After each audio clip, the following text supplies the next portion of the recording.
Pride and Prejudice by Jane Austen.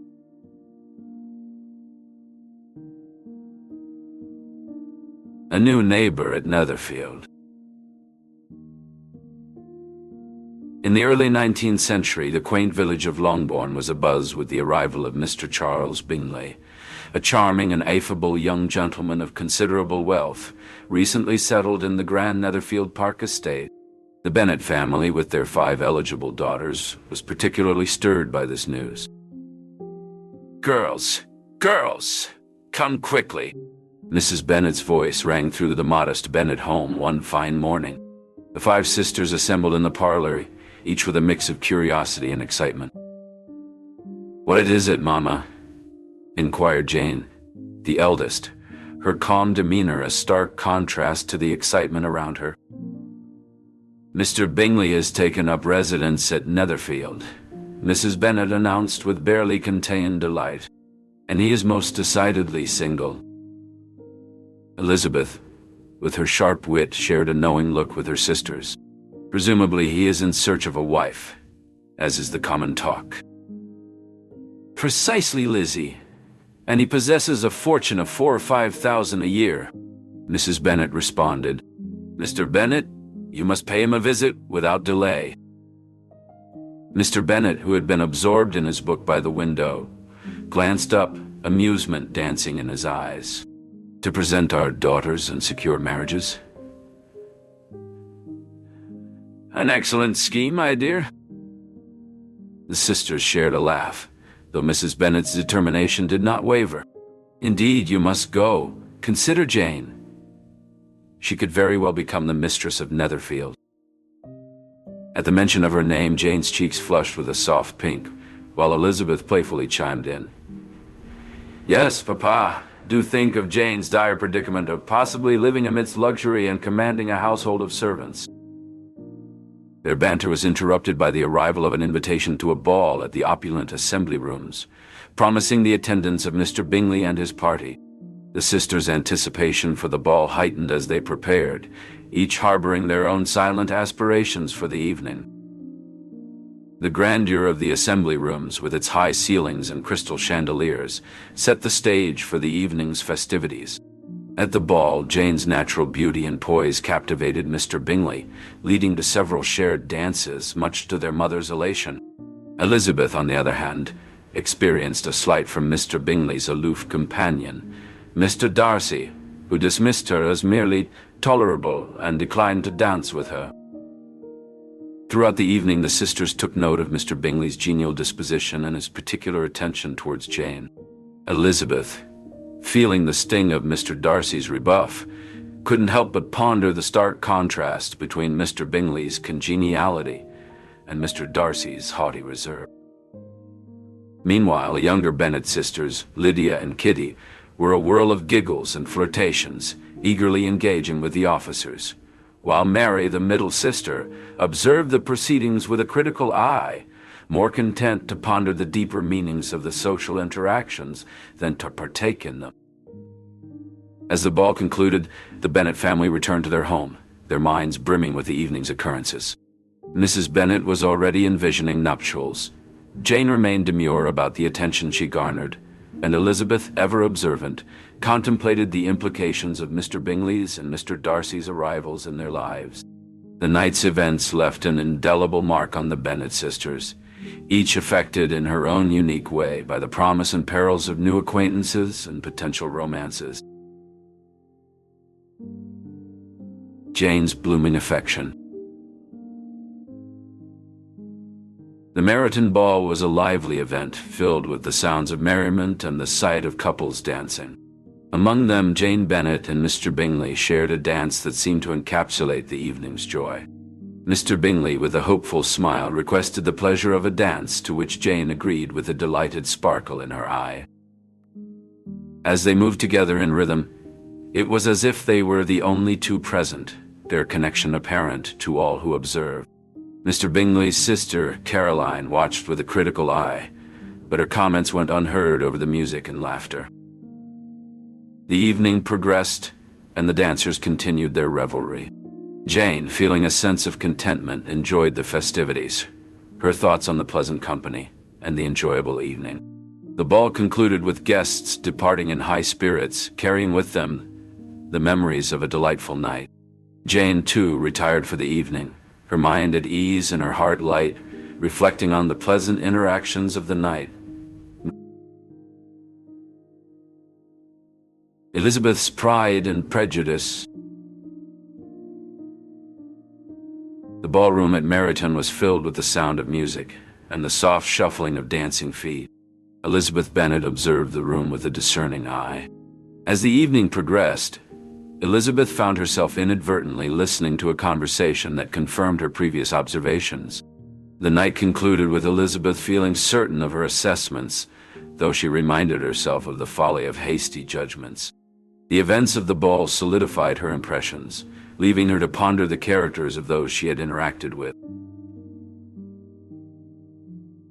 Wickham's deceit.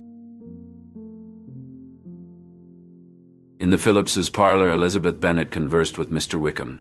They discussed his acquaintance with Mr. Darcy, and Wickham shared that, due to a change of circumstances following his father's death, he was denied a promised position by Darcy. Elizabeth listened, her feelings toward Mr. Darcy influenced by Wickham's account. Yet she remained aware that there might be more to the story. Wickham spoke of Darcy's virtues and flaws, leaving Elizabeth to ponder the complexities of his character. As the evening progressed, Elizabeth's impressions of Darcy were challenged, but she was mindful of the need for caution in forming her opinions. Darcy's Letter. Elizabeth meandered through the groves of Rosings Park, her mind grappling with the contents of Mr. Darcy's letter. She paused, the letter in hand, and whispered, "Can this truly be?" The trees whispered back, leaving her alone with her turmoil. As she pondered over Mr. Darcy's words, a young boy approached, chasing a runaway kite.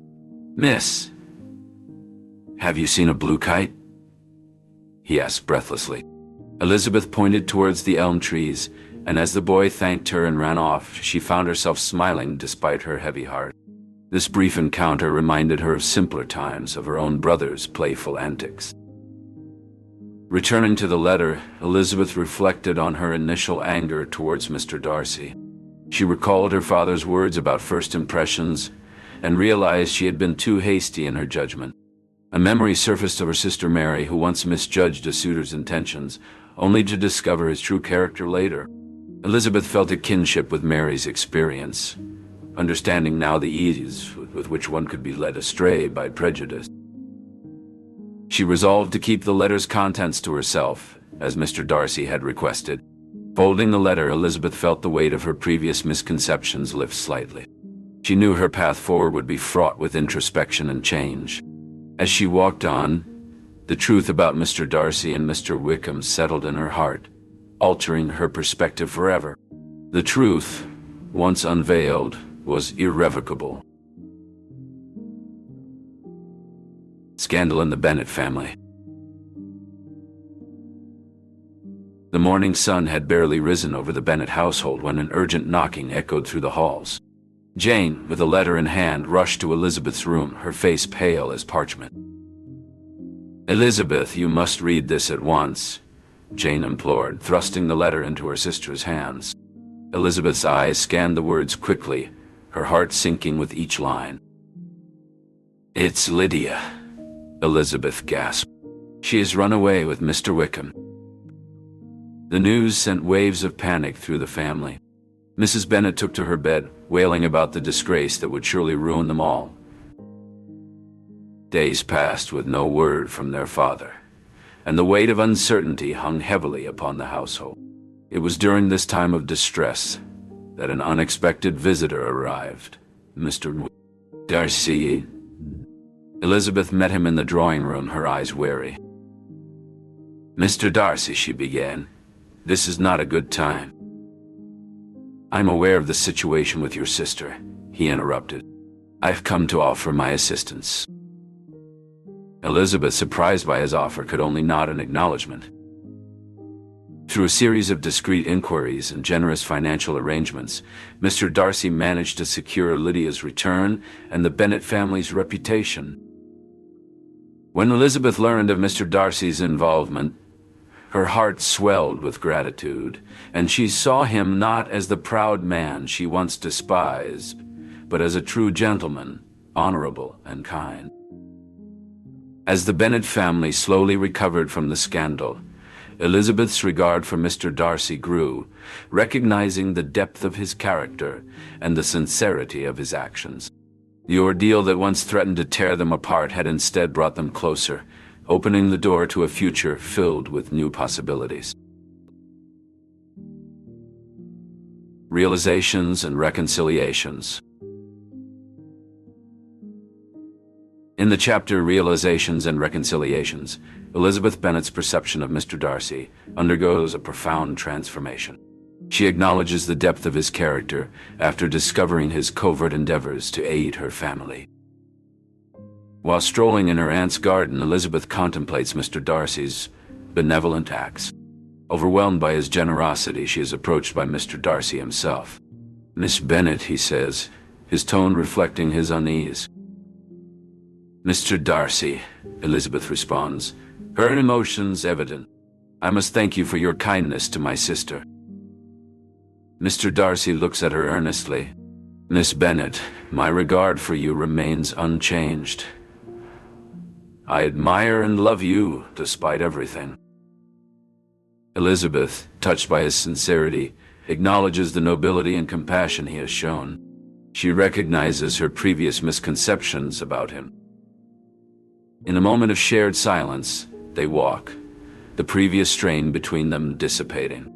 Mr. Darcy asks if they might consider a fresh start. Elizabeth, with newfound lightness, agrees, seeing the potential for a new chapter in their lives. Their walk is filled with exchanged stories and laughter, signaling the start of a relationship built on mutual understanding and respect. The chapter concludes with both Elizabeth and Mr. Darcy optimistic about a future brimming with the possibility of love. A union of hearts. The sun was setting over the lush gardens of Rosings Park, where Elizabeth Bennet walked. Her thoughts were a whirlwind, reflecting on the tumultuous events that had led to this moment. She paused, taking in the beauty of the blooming flowers. "Miss Bennet," Mr. Darcy began, "I have been seeking you out to speak with you, if I may." Elizabeth nodded. "Of course, Mr. Darcy. What is it that you wish to discuss?" They walked side by side, the silence between them filled with unspoken words and shared glances. Mr. Darcy stopped and faced her, his eyes searching hers. "Elizabeth, my life is infinitely better with you in it. If you could find it within your heart to forgive my past transgressions, I would be honored if you would consent to be my wife." Elizabeth replied, "Yes, Mr. Darcy, I will marry you." As they embraced, the setting sun dipped below the horizon, heralding the dawn of a new beginning together.